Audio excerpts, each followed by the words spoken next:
Hi, my name's Amelia and today I'm going to be reviewing the first quarter of the first year of the IB course. The subjects that I chose for the IB were high-level maths, physics and geography and standard level English, chemistry and Spanish. And the reason I chose these subjects is because when I leave school I plan to study engineering and physics at university, hence why I'm doing maths and physics high level, but I didn't want to do high level maths, chemistry and physics because I thought that might be too much stress for one person. The workload for the first quarter of IB1 has been pretty good for me. I think I've been able to manage my time quite well, which I'm really happy with because I thought I would get quite stressed out over the large amount of work.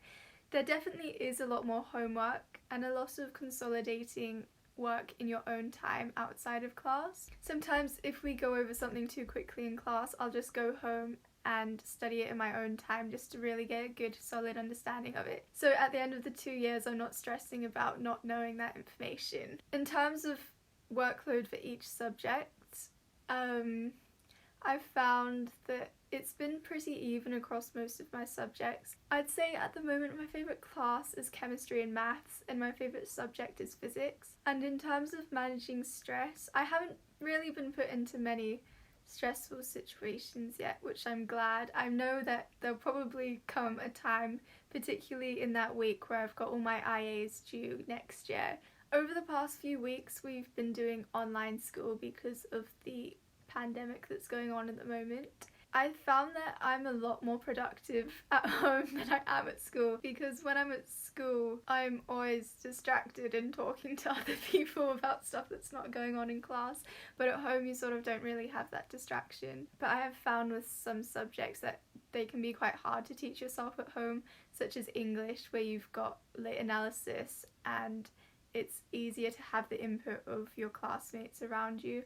But in terms of subjects such as chemistry and physics and maths, we've been teaching ourselves most of the stuff, which has been pretty easy, and it also shows that when it does get to the end of the 2 years, I won't hopefully find it hard to be able to get into the process of studying by myself and studying that information in my own time, which I sort of like about the lockdown because it's giving me and everyone an opportunity to see how you study and how you like to work and how you like to reconsolidate your information.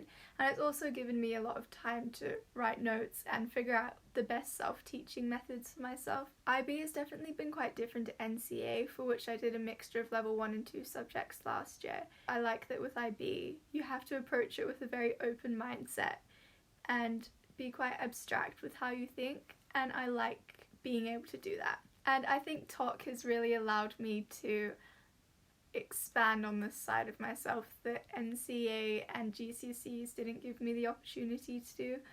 I really like that I can sort of explore my own ideas in class time as well, and just thinking about the world in such a different way than what we are taught to do in other curriculums.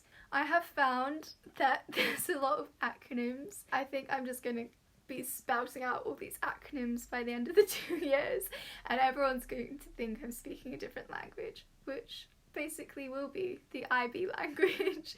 In terms of how GCSEs have helped me with my experience in doing the IB this year, I've found that my note-taking skills that I learnt from my GCSEs have been extremely helpful, and what I have been doing is I've been writing my notes as I do the work, because with my GCSEs what I did is I wrote all my notes at the end of the 2 years, and I think this put a lot of stress on myself, but I think what I'm doing now is quite good because I'm giving myself a lot of time to write these notes, and by doing it over the years I'm also able to reconsolidate the information as I go.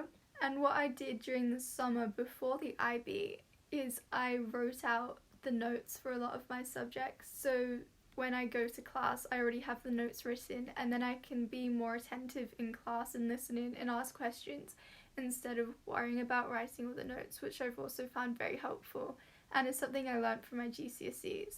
I have found that there's been quite an overlap in the information learnt in GCSEs and what's being taught in the IB. I am aware of the fact that it's only the first quarter of the first year, so I know that we will be learning more, but I do like that I have that background knowledge. Yeah, that's my review of the first quarter of IB1. I'm thinking of doing a video like this at the end of each term or every month, just to show you my experience with the IB and how I'm finding it. I hope you enjoyed this video, and if you did, feel free to check out my other videos as well. And yeah, remember that wherever you are in the world, whatever the time of day that it is, stay safe and be kind to everyone, and have an amazing rest of your day or night. Goodbye.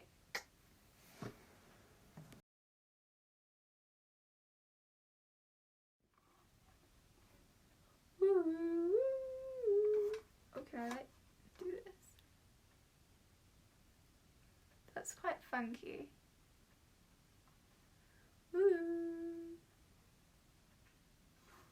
Wee.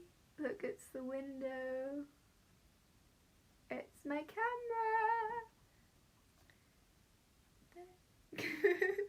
I don't know why I find this so amusing.